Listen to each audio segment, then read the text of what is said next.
Shawn's intro here. It's my honor to introduce Shawn Dalrymple, a retired U.S. Army Lieutenant Colonel who served our nation with distinction. Shawn is now the CEO and owner of Armybassanglers Enterprise, home of Force on Force TV and the largest all-military show in the outdoor industry. The program highlights the skill, teamwork, and camaraderie of our service members through fishing and hunting competitions, which I personally am going to do next weekend when I get myself a giant buck when Missouri opens up their rifle season. With over 20 years of leadership experience in IT, cybersecurity, and business strategy, and an MBA from the University of North Alabama, Shawn continues to serve by supporting veterans and inspiring others through his work. So everyone, please welcome Shawn Dalrymple. Thanks for joining us, Shawn. Hey, how you doing? I'm glad to be here. This is my second go around doing this, and I enjoy always giving back and kind of helping the next group of individuals that are looking to make that transition to get out of the military, because I think that's such an important step, that transition process. I had very good mentors that helped me along the way, and I think more that we can mentor each other and kind of talk through the process, because there's not one size fits all solutions, but I think there's some key components that all of us kind of share that kind of make it a process. I look back on my stuff and, the talk of military experience and the transition. I think, and that's why you guys are all here. It's that you all see that transition piece. I think we're very fortunate now that we put such an emphasis. That wasn't a big thing years ago. And I was very fortunate that I saw that it was going to end for me. And I think that's the biggest mistake everybody makes, is they don't ever think it's going to end, right? And they don't think that it's going to come to an end. And I think that's where, like, you guys being here, you guys know whether you retire, ETS, or everything. And I always thought what kind of emphasized that to me was when I was a young commander, I would have guys getting out of the military, and I would talk to them about what their plan was, and whether it was to go to college or whatever. And kind of that's where I started this. It's like, hey, you say you have a plan, but what is that plan? And so it got me to start thinking about how I did. So interesting enough that my plan to where I'm doing in the outdoor probably took me throughout my entire military career to get to where I'm at. And I will tell you, so the first misconception I'm going to tell all you guys, nobody pays you to fish and hunt in the outdoor industry. I'm the biggest salesman there is in the country. I say this all the time.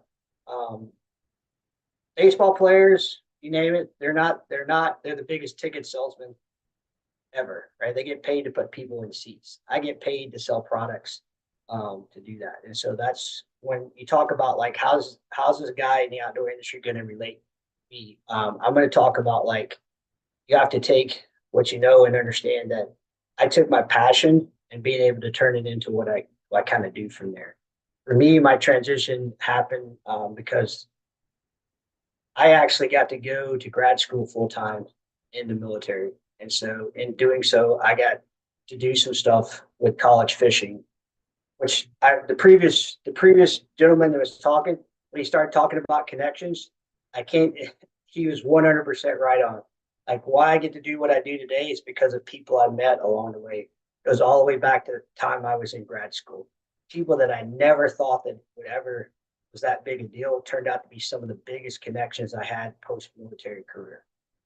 And those are some of the people that I can call on today that have helped me make that transition out there. I don't think that we sometimes talk about that enough, and you don't realize that at that particular moment. So, like, when I think about people that maybe you've met along the way that you don't really realize that they're there, that you can reach out to kind of connect you. I'll put this into perspective. I talk a little bit about this because it's just so hard when the field is so many people in it. You have to have somebody that's going to kind of help you along the way, whether it's a mentor or someone that's going to open a door or something like that. Because the biggest thing when you transition, can someone tell me what the hardest thing that happens when you're trying to talk to the civilian world out there when you're doing a transition? Um, Anybody you put in chat? I mean, just throw it out there. Terminology, yeah, like that's really like that's the truth. Like, think about it. So that's a hardest thing. Think about some of the things that we've done. We versus ideal. We very much we talk from a we perspective, but terminology is huge, right? We've done things that a lot of things in the civilian world that translates real. I mean, in the military, that translates really well to civilian world, but they don't ever really understand it. So when you think about this, you go back to like when I was in Afghanistan as a company commander, when we built fire bases, we did all that stuff. All that equates to being a city planner. But when you put that on a resume, they don't see that stuff.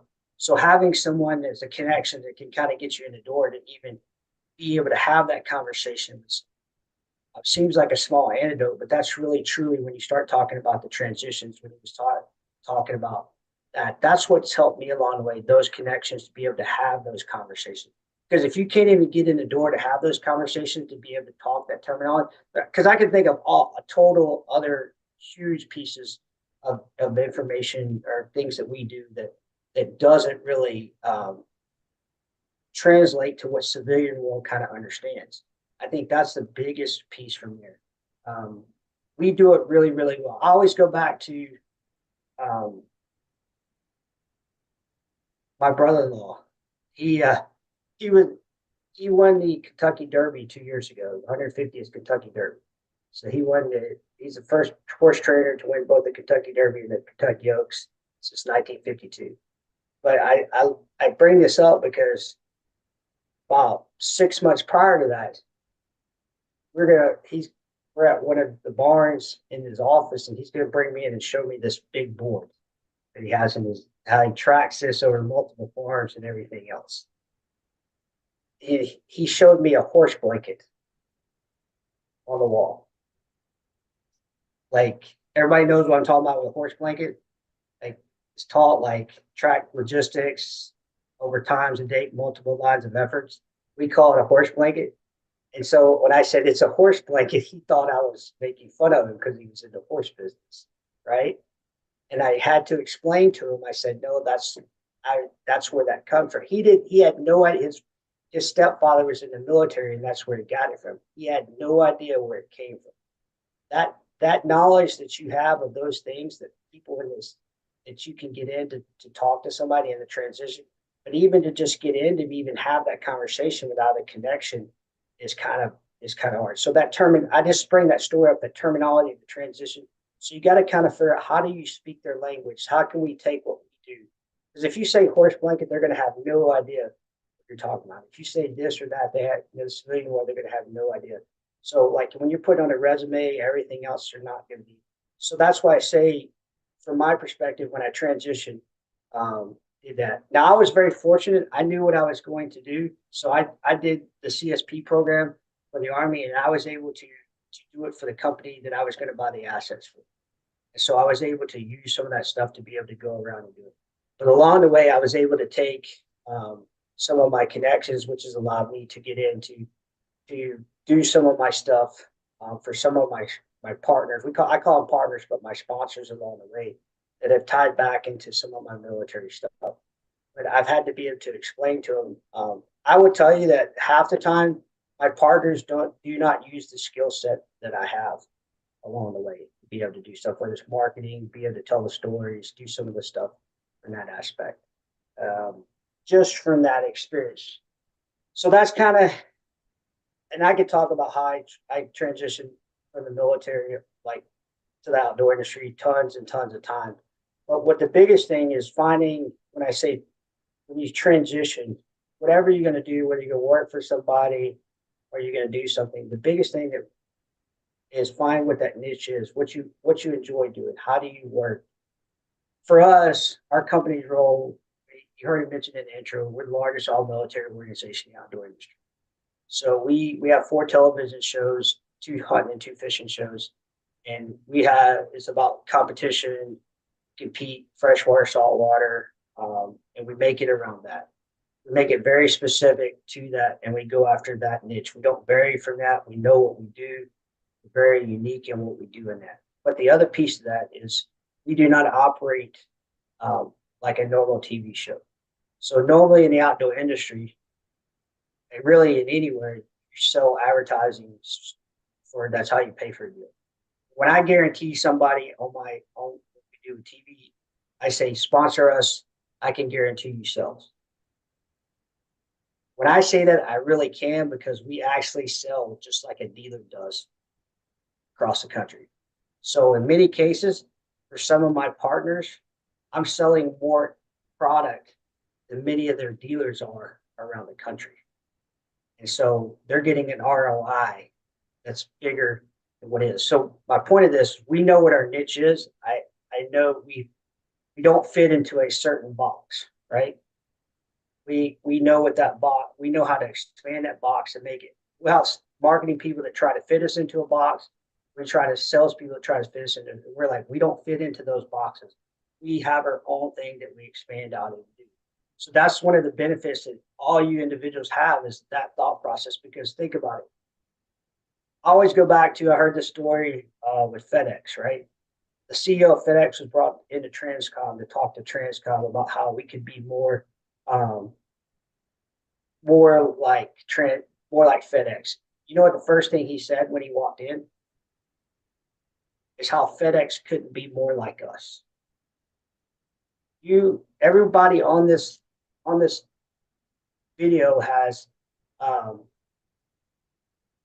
and I said the question, I'll answer that. Everybody on this video has unique skill sets that do not, or that competes well over what's in the civilian world. No idea. What he said was, why can't FedEx be more like the U.S. military? Meaning the U.S. military goes places that FedEx would never even think about going, right? FedEx is only good at what they do because they go the same places, do the exact same thing all the time. They don't go anywhere else. The U.S. military goes to austere environments, does logistics, transport, all these things that they had never been done. And so the minute that he said that, it opened everybody's eyes to how big a skill set. So if you think about that, the skill set that you have, you're going to go work at companies and do things that nobody else has. That's what we kind of deal. So, so the question is, how do I quantify your sales to a potential product sponsor? First of all, we don't do anything. We don't do any product sponsorships unless, say, it's a boat, a big ticket item. So like something that I can turn and make money. So there's a cat. So just like understanding in a sale. So if you walk into, let's say, Walmart, Target, Bass Pro Shop, you name it. So when you see stuff that sits on an end cap, companies pay money to have that stuff sit on the end cap, right? So unless it's a big ticket item and I can turn it and make money to pay for airtime, production, all that stuff, we don't do product sponsorships. So there's a cash payment piece that we require for sponsors. But how do we quantify the sales for product? We physically like sell the product, right? So I can track physical sales numbers. Like, so I can tell you, like, for Navico Group last year, we did $300,000 worth of sales for sonar units on bass boats. That's not impressions. That's not an algorithm. That's physical $300,000 sales, right? So when you're talking to a potential sponsor out there, and they're like, well, how do you track? My question back to them is, how are they tracking sales with people that they're using for influencers and things like that? Because I can tell you, I don't care what those algorithms say, you can't argue with hard sales numbers. We have hard sales numbers, and those are actual hard sales. Part of it is we have a membership group we sell internally to, but I probably inside the company, we do 30 to 40 expos a year across the country. So we're physically selling the products. And so that's how we use the data to prove to potential sponsors the analytical data across different products to say, hey, Now, I can't guarantee that sale is going to be depending on what it is. But let's say if I can automatically get 50% ROI just from sales numbers, before we even talk about analytics and social media to viewership on TV to things like that, I'm already way ahead of the power curve amongst everybody else that's working in the industry. So that's how I kind of go at looking at that, if that makes any sense.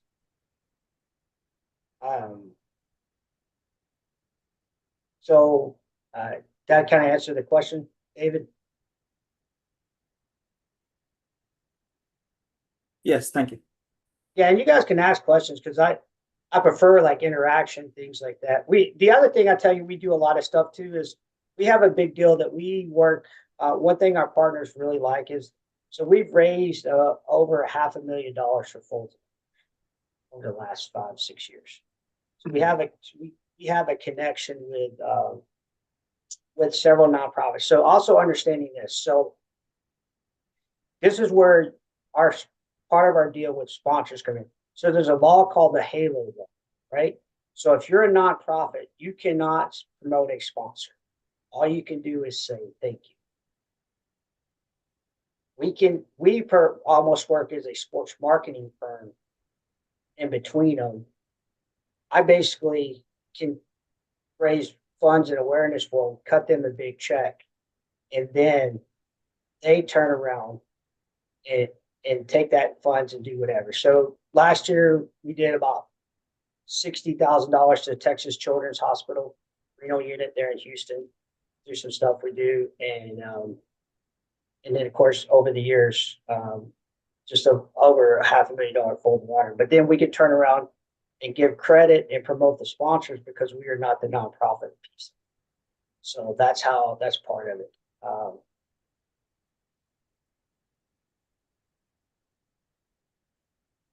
Yeah, so if you ask me like the risk involved in it, there is risk, and yes, I am married, so I have 5 kids between me and my wife.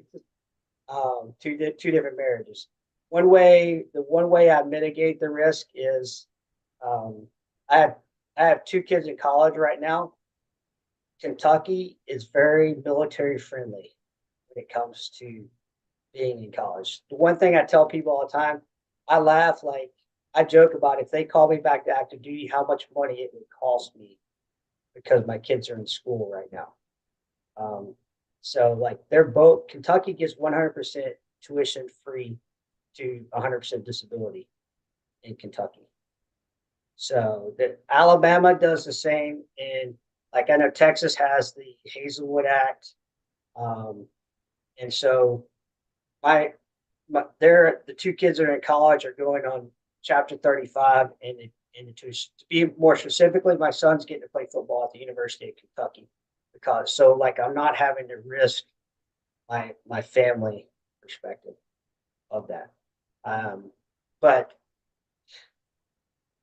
that's how the fact that I bought an existing business assets allowed me to being able to generate revenue a lot quicker because I was able to do that. That's the biggest advice I could give you, David, is, there's 2 ways to buy a company: to buy it as a whole and buying the assets only. I bought the assets because then you remove your risk. The best advice I could give you, though, is the one thing that I wasn't prepared for when I bought and started all this, in 2022, and I've been doing it a long time, and I would tell this to anybody. This is the hardest lesson I've had to learn being out of the military, owning my own company. I would have probably had $100,000 set aside just for this. We sometimes forget, because when we're in the military, that like say we're doing we have a contractor out there violates the contract. We have the government that takes care of that and does all that when you're the contracting officer or whoever contracting officer does it. When you're in business for yourself, you have to spend money to make people do the right thing, unfortunately, on the outside. So if you ask me, the hardest lesson I've had to learn was to have money set aside for legal purposes to make people do the right thing. because unfortunately, outside of that, if they don't want to do the right thing and you don't want to force them to do the right thing, they can just do whatever to you. And really, I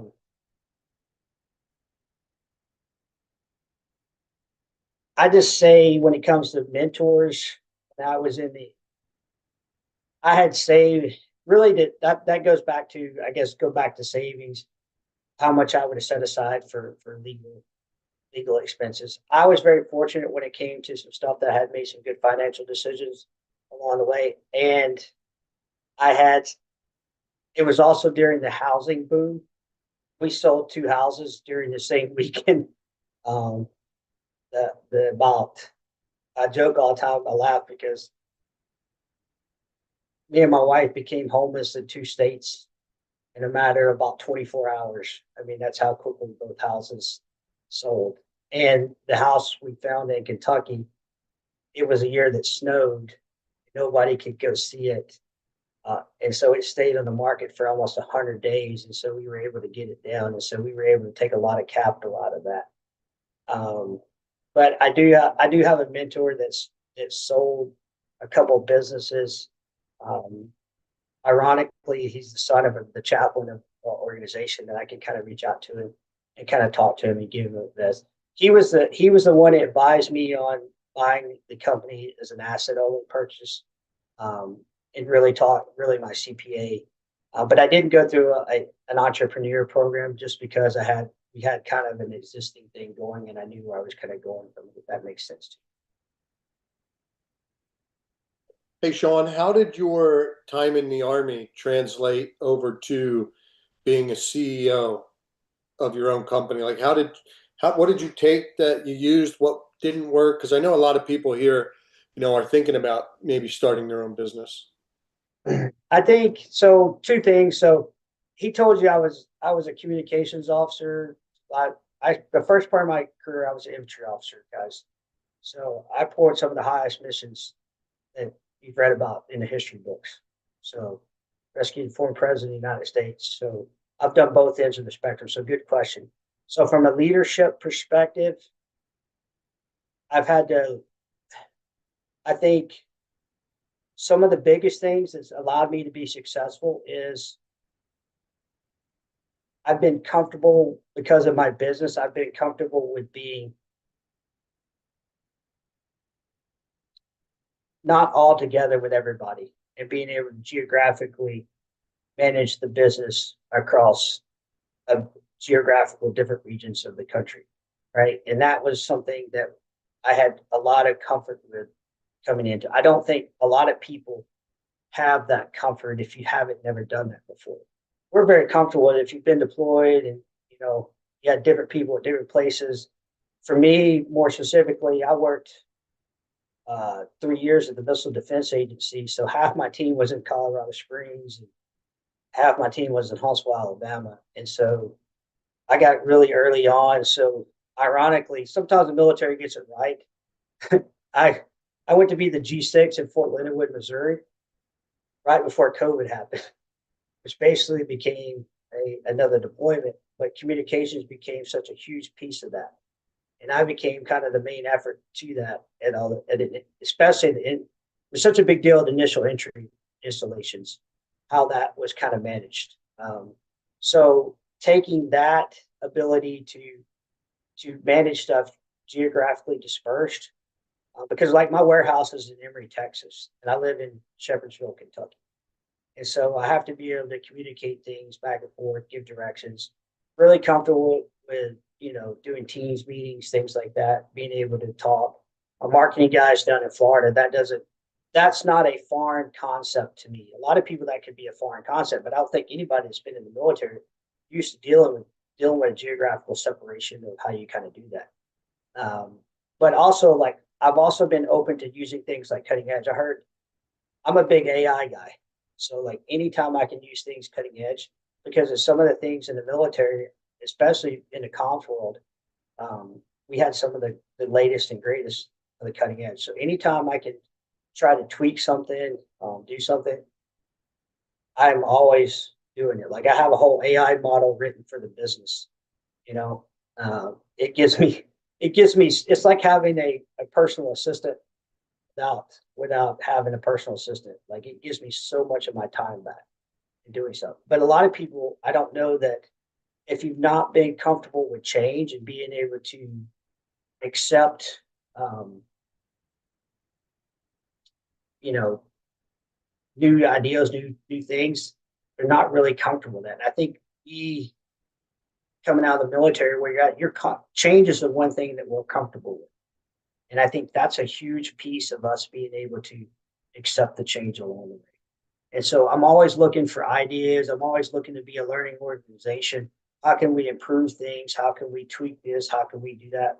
What new ideas do we have out there? What makes it a little bit more um, user friendly for me or my team to make my life easier? Because here's the other thing. I'm always I'm always looking to improve things. Just because I do stuff with Army Bass Anglers in the outdoor space doesn't mean as a company as Army Bass Anglers that I'm not looking for ultimate other lines of effort.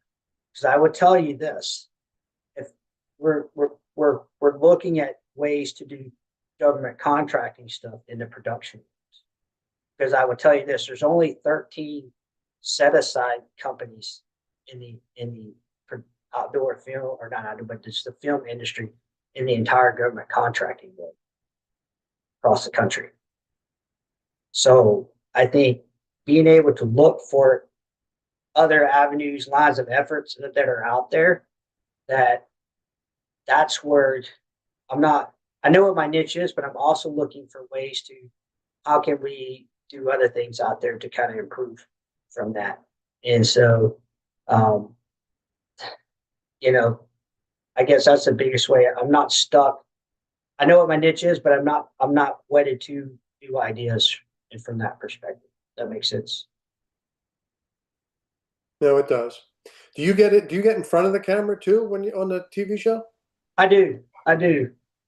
It's I host the bass show and I host the buck show. And so I I laugh because when I the first time I was ever in front of the camera fishing was when I was in grad school in college, and I was coming back from Afghanistan, and the camera guy that kind of helped me get started in all this, he was he was interviewing me, trying to mess with me, and I go, you do realize like I had a combat camera guy with me for like 10 months of my 15-month deployment downrange. I said, you got to do a lot more than mess with me than that. So, um, you know, it's it there's different techniques when if you're doing camera stuff. Like I know people that kind of have to have a script to go by. I'm not one of those guys. I am a guy who has to have points, bullet points that I know that I need to cover during what we're doing. If I have a script, like a word for word script, I will mess it up and we'll have to reshoot it like 20,000 times. But if I just know, hey, I got to cover this sponsor, this is what we're doing in the opening, it comes off very smooth. But that's knowing you and how you work. I have some guys that they have to do an exact script on it. That makes sense. Yeah, yeah. I tried to do a bourbon hunt Yeah. with the camera and stuff. Yeah, horrible. So so I totally like uncomfortable on the camera and looked at it over and it was just like, oh man, I think I can get in front of a group of 50 to 100 people and it's sailors, whatever, and just talk about anything, but put a camera on me and it's just like, forget about it. But so a lot of people have issues, public speaking, in front of the camera, whatever. Any tips that helped you out that could help, whether on whether on this Zoom here or, with an interview process on Zoom or whatever, like any tips? So like here's the deal. Like right now, when I'm talking, like I'm not worried about the camera. So and I can see 4 or 5, like whether it's Carly, Michelle, Robert, John, I can see you guys. So like I feel like I'm talking to you guys, like trying to make that connection. Even like if I can't see people, I realize that there's people out there that when the camera's filming, I'm trying to connect with them in the audience. So I just forget that there's a camera and act like I'm talking to one individual on the other side of that camera. I'm just trying to have a conversation with them. To me, I think that's the best thing is forget that camera's there and be like, hey, I'm just trying to connect with that individual on the other end. I think people get too focused on the camera instead of worrying about, hey, can I connect with the individual on the other end that's receiving, right? Because it basically goes back to, you know, if there's nobody to receive it on the other end, does it really matter, right? So I don't really care that the camera's there. It's, hey, how can I? Who's going to be sitting there on the other end of with the TV, their phone on, or the computer on, watching it? How do I connect with them? So if you kind of tune that out,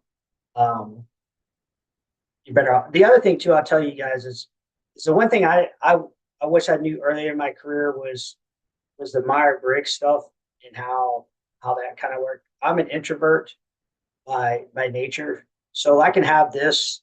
Doesn't really bother me. Talk in front of 1,000 people. But you want to know what's like hard as crap for me? It's like have a one-on-one intimate conversation at like a booth or something like that. That will scare the crap out of me. I took my and I started this long before I got out of the military. I took my stuff that I was doing in the outdoors, and it actually gave me opportunities to work on and improve that. That was probably, you actually learn to take what your weaknesses are and make them your strengths. And so, I would go do seminars and stuff like that, and if you know what your style is, it kind of helps you.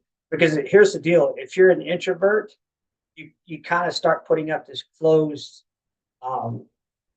persona, like you're unapproachable. The biggest thing that helped me overcome that is I have a service dog, and so let's say I go to SHOT Show for 4 days, and I have to interact with tons and tons of people. He becomes the point where they break off and becomes interaction. I can't tell you how many sponsorship conversations have started because of when to talk about my dog. And then it goes from, well, what do you do? And so that's how the conversation, so it becomes almost like an icebreaker. That's harder for me than to be in front of a camera, but that's just understanding me personally. And I think if we talk about each individual one, I say this all, I wish I knew that stuff when I was a young lieutenant, because I would have been a much better leader. Anything I did that would have benefited everything. And I think I'm a better person now because I do kind of understand it. I look at that with I kind of look at it across my kids now, and I'm like how their personalities, I can see how they differently do that. Like, like my son that plays football, like he could go out the football field and like, doesn't bother him. But he's just like me. You put him on like having to go up and approach somebody and talk to him. And I'm like, he is scared to death. And I'm like, dude, you play football in the SEC and that scares you. But I understand that principle of it. So I think that's a bigger thing. Yeah, having the open posture, those things. And that's the thing about me with the dog there, you have to have the open posture, because half the time he's way he's set up on me, I have no issues be able to do it. But like this weekend, I was out at Bass Pro Shop teaching some stuff for Lawrence Electronics and Navico. So I still do that stuff.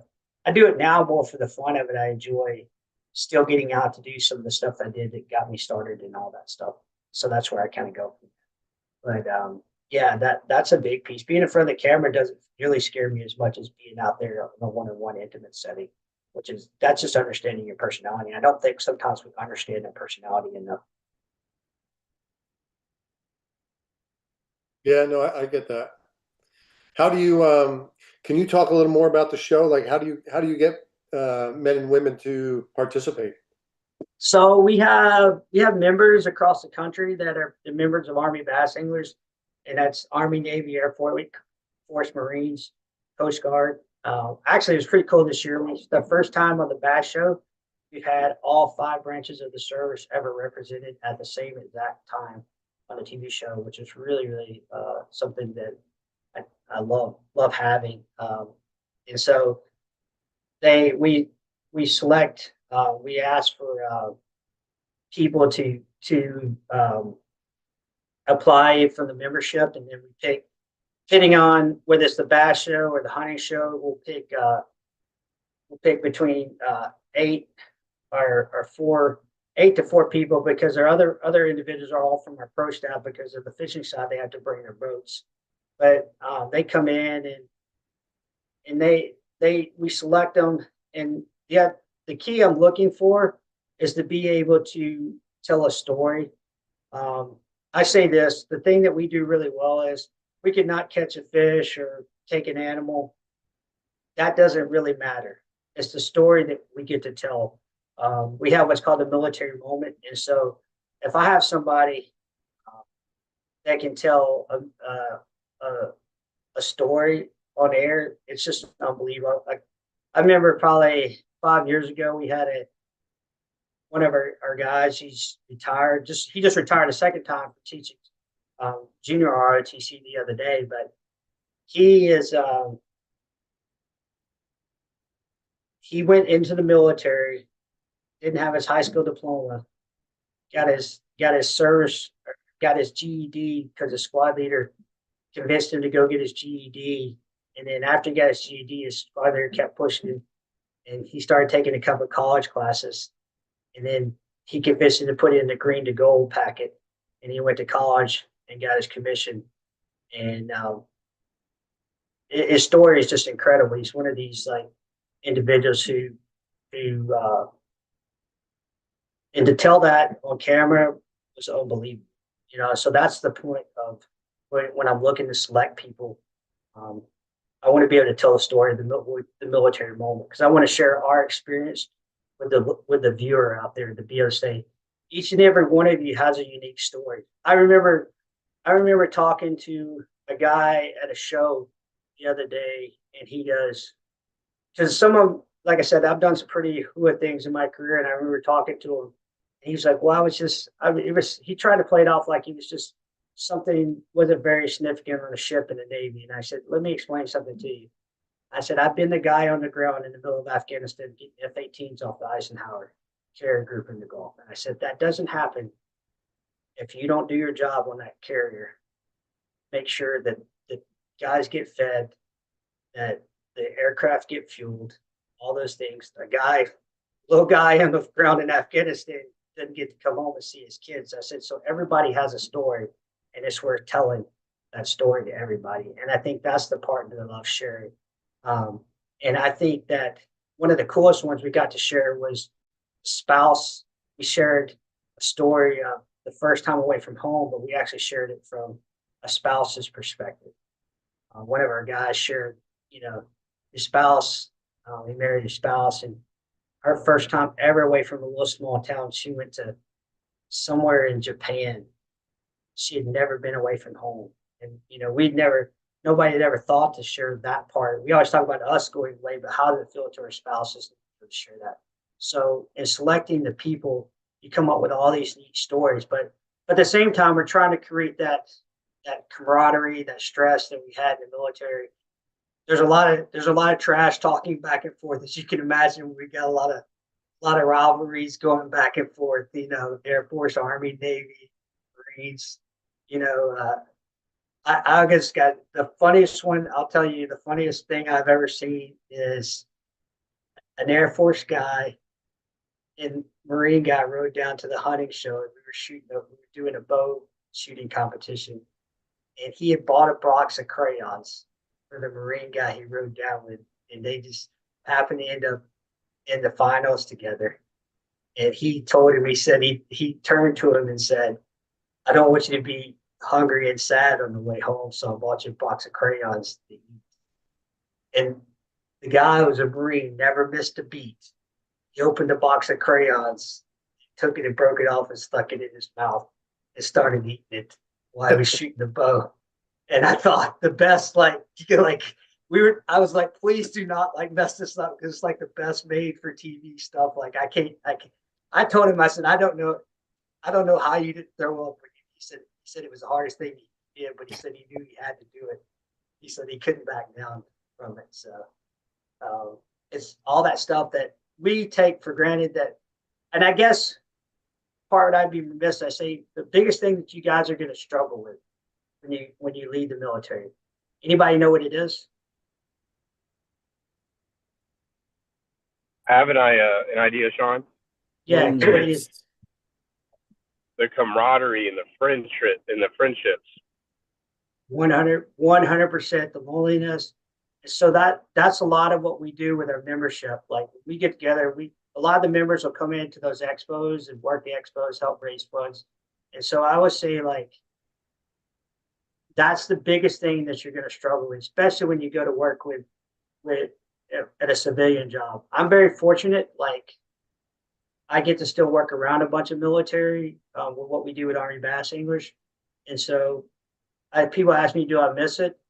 In the military, I said, I miss the people. I don't miss the moving around every 3-4 years, just being away from my family, but you miss the people.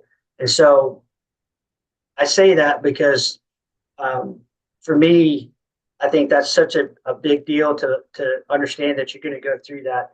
You're going to miss the people. And like, I can't tell you how many people that I've come in contact with that's become part of us or just done that way, or like, hey, it's just so nice to talk to people that I can have the same conversations, just say things that they know what I mean when I say them, and so it's just, that's the part that I think, if I could tell you guys, don't feel like there's something wrong, that if you feel that way, that you miss that. Everybody's going to feel that way along the way. I think that's just part. I think that's why, I say all the time that you joke about my son's like, I don't know why anybody would join a fraternity, right? And I go, well, because his sister's in a sorority, and I said, well, you basically are in a fraternity and playing football in the SEC. I'm like, and I said, the military is like the biggest fraternity there is out there, and I'm like, it really truly is. And so, I mean, we all know what I mean. You're going to see people that you never shared with ever. You're going to have conversations because you share the same piece of ground, the same dirt, the same barracks. Maybe not at the same time, maybe 10 years apart, but you're gonna have that. And so I think that's important too. I would tell you that you guys have a lot of great leadership qualities. And I saw the comment about the professional development. You guys have the ability to build people up, and I think take a long way. But also, like, you guys being here would improve yourself to the next level. There's a lot of individuals out there that are not. I know we're getting close to probably wrapping this up, but I would tell you that there's a lot of people that overlook this or don't take time, even at the highest rank. Trust me, I have a best friend that I have to like beat the crap out of him to be like, you have to do this stuff, because when the music stops, the military is going to keep on turning.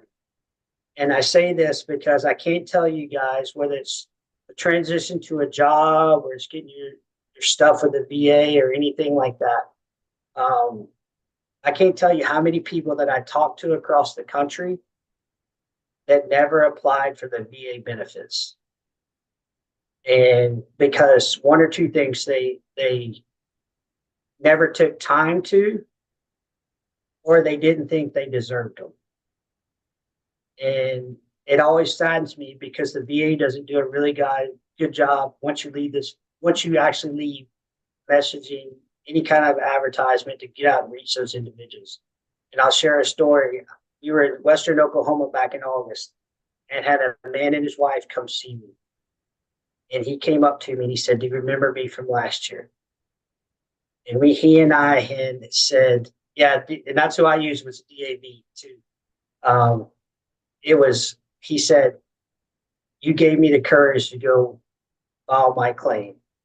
And he and I had been in 82nd, not at the same time. I think maybe were there at the same time, but in different units, but I gave him the courage to go file his claim. And for the first time he had ever had, he got like 90% his first time out the door. And so I say that to you guys, the camaraderie you're going to miss, but at the same time, you guys being here, you guys are going to be the leaders. You're gonna know a lot of people that come after you. I encourage everybody to do this, the transition courses, anything that's out there to offer, make yourself better, because it's not a nice place on the outside if you try to go out there alone and unafraid. That's why we have all these. And I don't care what rank you are. And I always said this, like, and I share this with everybody. When I was getting out of the military and I had an issue, I would pitch a fit. Does anybody know why I would pitch a fit about it? I'll tell you. What? Because most people don't, so you got to be the squeaky wheel for everyone else. Yeah, because here's the deal. If they'll do it to a lieutenant colonel, do you think they won't think twice about doing it to anybody else, right? And so if I took it upon myself, it's like, I'm not fixing it for me. I'm going to fix it for everybody that comes after me. And that's why all of us show up all of us show up to do these 7 Eagle programs. That's why all of us talk to each other, because you guys are going to go on and do things, and you're going to talk to your friends that are going to get out after you. And it's upon you guys to reach back to them and point them in the right direction, no matter how hard or stubborn they are, because you're already doing the right thing. And that's why I think that's probably the most important thing that we can do, because that part the previous gentleman talked about is connections. It's huge, right? From that. And that's what I could kind of leave. Anybody got any questions? Comments? Sean, I'm going to drop your LinkedIn in the chat. Yeah, that's good. I mean, like I said, my company is a little bit different probably than a lot of people you look at or hear from out here, but my story is all about, if you want to go into business or you want to do something different, there's opportunities, right? And you guys, because I say this all the time, because you've been in the military and there's all these programs out there, there's certain things to the VA that you can tap into to get things. There's the ability to go out and do these things, like the entrepreneur program, all those things. You're able to do all that. So, but yeah. If nobody has any questions, if we close here, so you can get back to your day. If you got out in 22, right? Yes, I did. I was going to call out that Christmas tree too, if that's what that is. It is. It is. Yeah. My wife on November 1st starts decorating Christmas, and I'm like, that too. It's funny she put that in there. What's one thing when you got out in 22 that was like, if you could tell the group here, like, make sure you do this, what would it be? I'm going to tell you guys, I go once a month at a minimum to go to the vet center to do counseling. Okay. And here, I'm going to tell you guys that may not seem like a big deal to you right now. Here's why. I'm going to share this story. I had a very good, close personal friend that was like an uncle to me. First guy that ever took me fishing besides my dad. My dad's great, took me fishing my whole life. And first adult that ever took me besides my dad. Big part of my military career. He was a paratrooper in the Marines. Always just checking on me. He passed away, like right as I was on transition leave. Now I'm here in Shepherdsville, Kentucky. I remember my dad calling and telling me that he passed away. He didn't know, it's only about a 4-hour drive to where I grew up at, so not a big deal to drive. I told my wife, I said, as soon as we find out the details where it's at, and my wife knows who he is because we went to high school together, and so she knew. I said, so as soon as we get the details when the funeral was, I'm on leave. So my dad called the next morning as we're dropping the youngest one off at school, and he told me, he said, the viewing's tonight and the funeral's tomorrow. And so I called my wife at work, and I said, hey, I'm gonna leave and go home and pack stuff up and head home. The funeral's tomorrow, viewings tonight. I got almost to Nashville, Tennessee, 2 hours, about halfway there. First time I realized in 22 years I didn't have to tell anybody where I was going. And it became a very overwhelming feeling.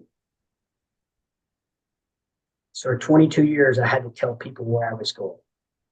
Even when I was in charge, I had to tell people where I was going. And so I say that because as much as I thought I was ready and I was glad to close that chapter in my life, there was all these things that I didn't know, that I didn't have, that having somebody, and I always say this, if you guys are all leaders, right? And I always say this, it's lonely at the top. And having a place that you can go feel